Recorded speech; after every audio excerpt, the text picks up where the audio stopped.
The end. You want me to check the closet for monsters tonight? No? Okay. Good night, kiddos.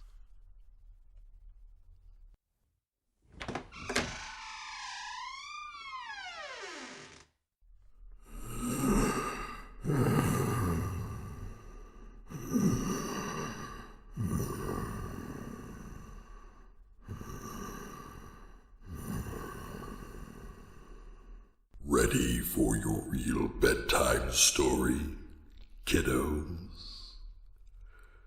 If you get scared, just remember to close your eyes and tell yourself it's not real. This is Midnight Apocrypha. For tonight's taste of terror, we bring you twin tales from that maestro of the macabre, Edgar Allan Poe.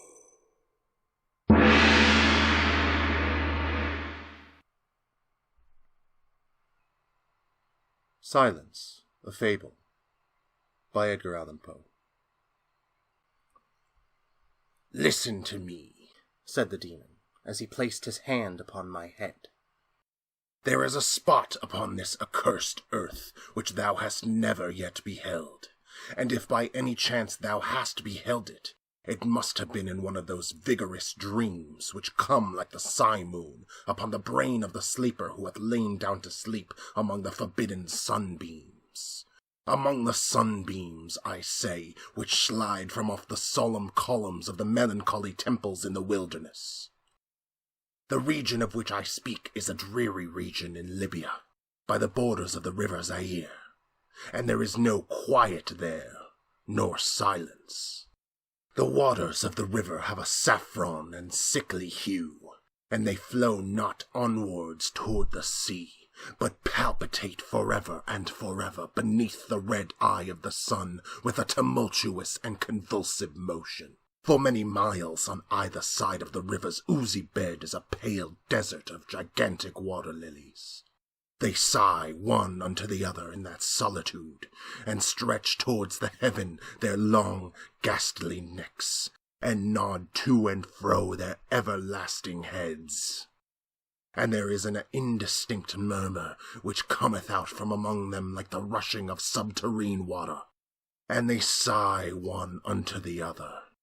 But there is a boundary to their realm, the boundary of the dark, horrible, lofty forest. There, like the waves about the Hebrides, the low underwood is agitated continually. But there is no wind throughout the heaven, and the tall, primeval trees rock eternally hither and thither with a crashing and mighty sound. And from their high summits, one by one, drop everlasting dews, and at the roots strange poisonous flowers lie writhing in perturbed slumber. And overhead, with a rustling and loud noise, the grey clouds rush westwardly forever, until they roll a cataract over the fiery wall of the horizon. But there is no wind throughout the heaven, and by the shores of the river Zaire there is neither quiet nor silence. It was night, and the rain fell, and falling it was rain, but having fallen it was blood. And I stood in the morass among the tall lilies, and the rain fell upon my head, and the lilies sighed one unto the other in the solemnity of their desolation. And all at once the moon arose through the thin, ghastly mist, and was crimson in colour, and mine eyes fell upon a huge grey rock which stood by the shore of the river, and was litten by the light of the moon. And the rock was grey, and ghastly, and tall, and the rock was grey. Upon its front were characters engraven in the stone, and I walked through the morass of water lilies until I came close unto the shore, that I might read the characters upon the stone.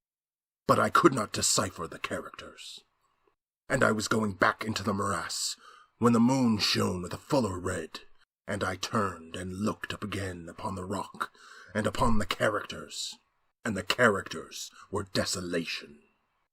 And I looked upwards, and there stood a man upon the summit of the rock, and I hid myself among the water lilies that I might discover the actions of the man. And the man was tall and stately in form, and was wrapped up from his shoulders to his feet in the toga of old Rome. And the outlines of his figure were indistinct, but his features were the features of a deity. For the mantle of the night and of the mist and of the moon and of the dew had left uncovered the features of his face, and his brow was lofty with thought, and his eye wild with care. And in the few furrows upon his cheek I read the fables of sorrow, and weariness, and disgust with mankind, and a longing after solitude.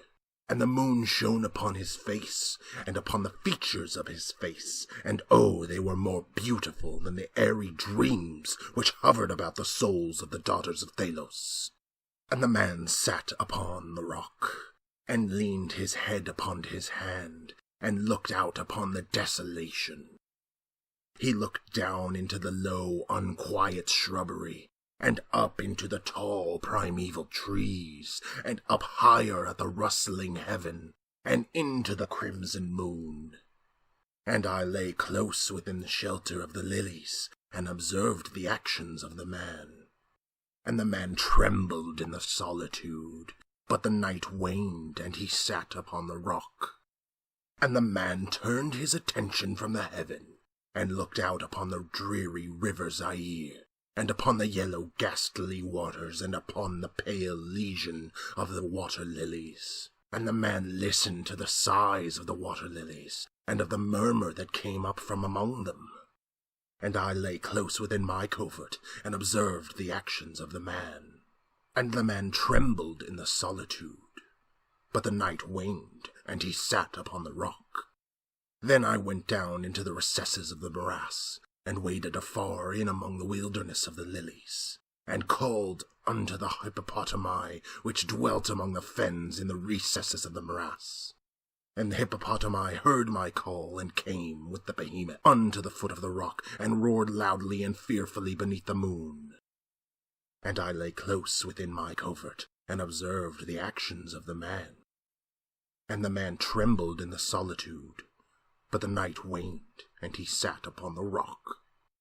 Then I cursed the elements with the curse of tumult, and a frightful tempest gathered in the heaven where before there had been no wind.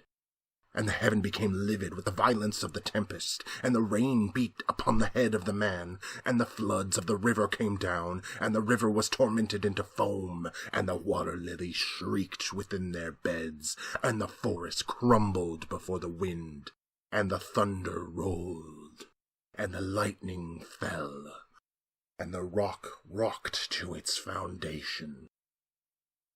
And I lay close within my covert, and observed the actions of the man.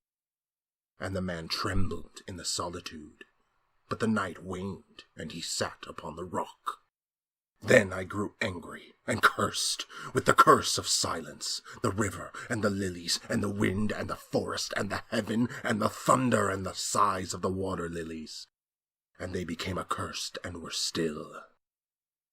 And the moon ceased to totter in its pathway up the heaven, and the thunder died away, and the lightning did not flash, and the clouds hung motionless, and the waters sunk to their level and remained, and the trees ceased to rock, and the water lilies sighed no more, and the murmur was heard no longer from among them, nor any shadow of sound throughout the vast illimitable desert.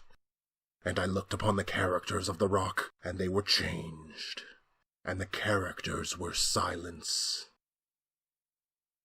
And mine eyes fell upon the countenance of the man, and his countenance was wan with terror, and hurriedly he raised his head from his hand, and stood forth upon the rock, and listened. But there was no voice throughout the vast illimitable desert. And the characters upon the rock were silence. And the man shuddered, and turned his face away, and fled far off, and I beheld him no more. Now there are fine tales in the volumes of the Magi, in the iron-bound melancholy volumes of the Magi. Therein, I say, are glorious histories of the heaven, and of the earth, and of the mighty sea, and of the genii that overruled the sea and the earth and the lofty heaven. There was much more lore, too, in sayings which were said by the Sibyls. And holy, holy things were heard of old by the dim leaves that trembled around Dodona. But, as Allah liveth, that fable which the demon told me as he sat by my side in the shadow of the tomb, I hold to be the most wonderful of all. And as the demon made an end of his story, he fell back within the cavity of the tomb and laughed. And I could not laugh with the demon, and he cursed me because I could not laugh. And the lynx which dwelleth forever in the tomb came out therefrom, and lay down at the feet of the demon, and looked at him steadily in the face.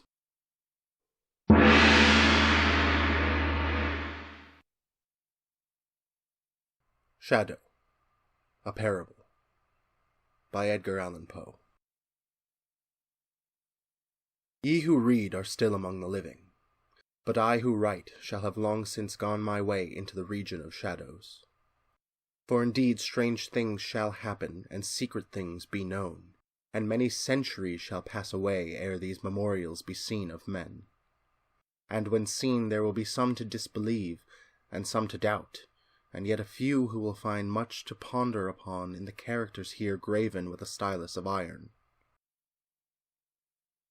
The year had been a year of terror, and of feelings more intense than terror for which there is no name upon the earth. For many prodigies and signs had taken place, and far and wide, over sea and land, the black wings of the pestilence were spread abroad. To those, nevertheless, cunning in the stars, it was not unknown that the heavens wore an aspect of ill, and to me, the Greek oinos, among others, it was evident that now had arrived the alternation of that 794th year when, at the entrance of Aries, the planet Jupiter is conjoined with the red ring of the terrible Saturnus.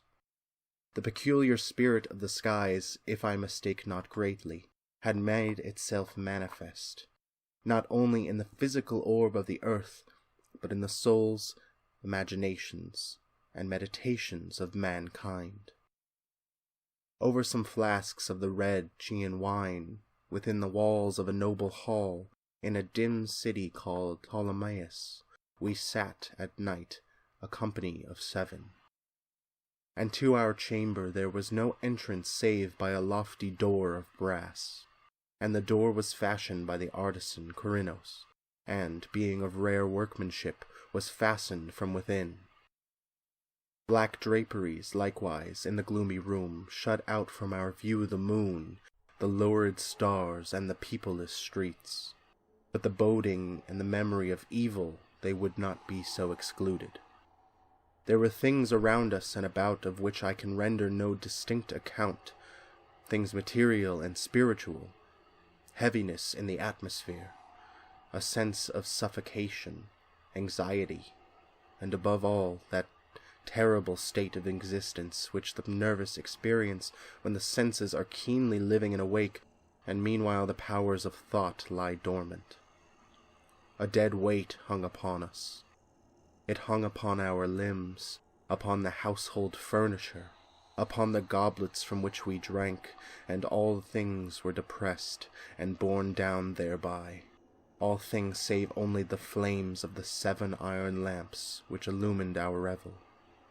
Appearing themselves in tall, slender lines of light, they thus remained burning all pallid and motionless, and in the mirror which their lustre formed upon the round table of ebony at which we sat, each of us there assembled beheld the pallor of his own countenance, and the unquiet glare in the downcast eyes of his companions. Yet we laughed, and we were merry in our proper way, which was hysterical, and sang the songs of Anacreon, which are madness, and drank deeply, although the purple wine reminded us of blood. For there was yet another tenant of our chamber in the person of young Zoilus. Dead, and at full length he lay, enshrouded.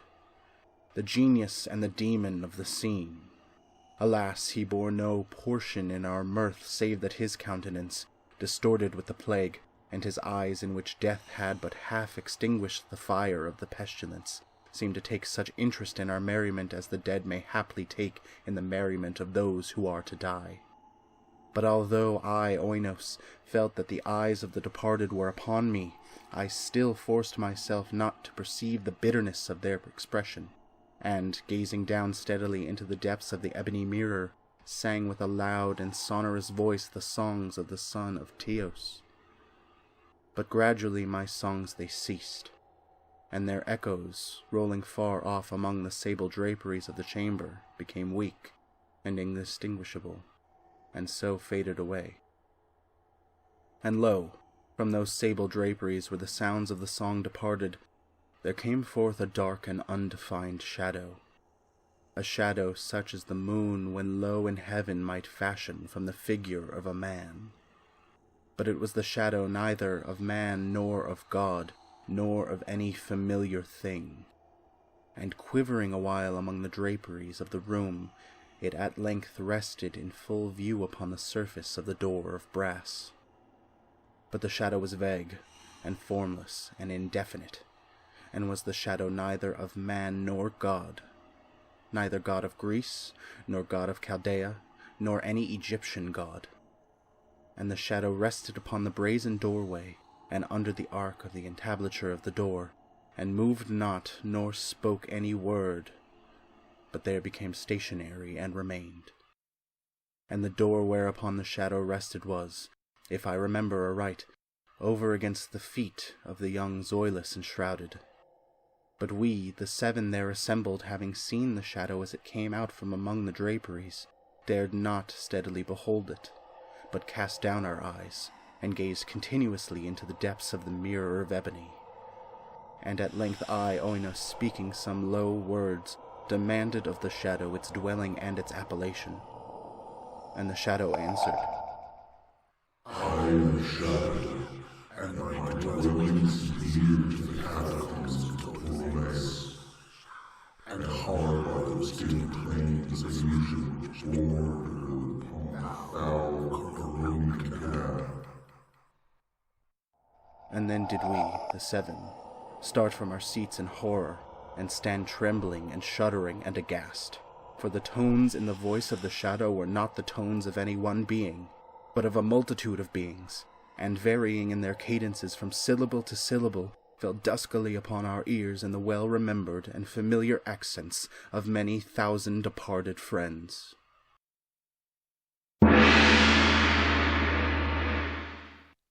Silence, a Fable, and Shadow, a Parable, were written by Edgar Allan Poe and published in 1838 and 1835, respectively. This audio production of Silence, a Fable, and Shadow, a Parable has been recorded and edited by Tyler Palma. Midnight Apocrypha is a podcast dedicated to the revival of retro radio dramas through new productions of series from the golden age of radio. Midnight Apocrypha is brought to you by Widener University's Lone Brick Theater Company in partnership with Forgotten Lore Theater. If you enjoyed our little fiction, you can find out more about Lone Brick Theater Company on Facebook and Instagram. And go now to subscribe, like, or follow Midnight Apocrypha. Or you never know what may find you.